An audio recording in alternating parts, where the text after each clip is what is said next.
Hello everyone, my name is Smit Kotadiya and today we'll discuss on WormGPT. We are all aware of ChatGPT, but do you know there's an evil brother of ChatGPT known as WormGPT?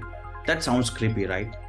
Basically, WormGPT is a new generative AI tool with no ethical boundaries or limitation, and this was explicitly designed for malicious activities.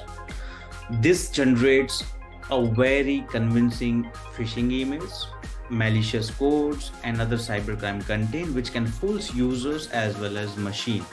Now, when you type something on ChatGPT like create a phishing email or malicious code, it will just deny that, right? But in WormGPT, there is no limitation at all. WormGPT is driven on a platform with 6 billion parameters and it has more than 50,000 tokens of vocabulary size. Now, what we have seen is WormGPT was initially sold exclusively on the dark web on one of the hack forums, which is a sprawling community, bustling marketplace for cybercrime tools and services. And the license was cost around 500 to 5,000 euros.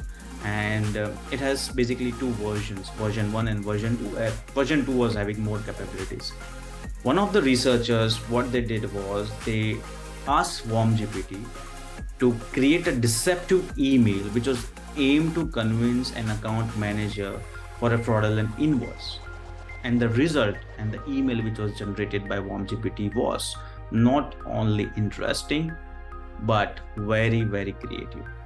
When this email was shared with few users, all of them were convinced that this is coming from a legitimate users, which is very scary. And these tools are used in the BEC attack. So BEC stands for business email compromise, right? So when you use these kind of AI tools, it helps hackers to craft an email which has precise language, which appears very authentic, and it has no grammatical mistakes at all, right? Which minimize the likelihood of any suspicious.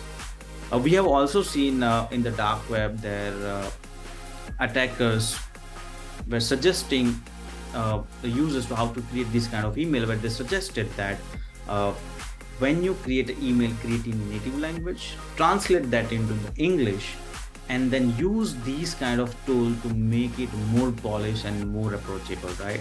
So this is the strategy which hackers are using. Now, the use of generative AI is prevalent in the cybercrime community also, and we have seen more tools like WormGPT, like FraudGPT, EvilGPT, right, which is mainly used for malicious purpose. Artificial intelligence is the key to the new world. However, this can be the beginning of the engineered catastrophe.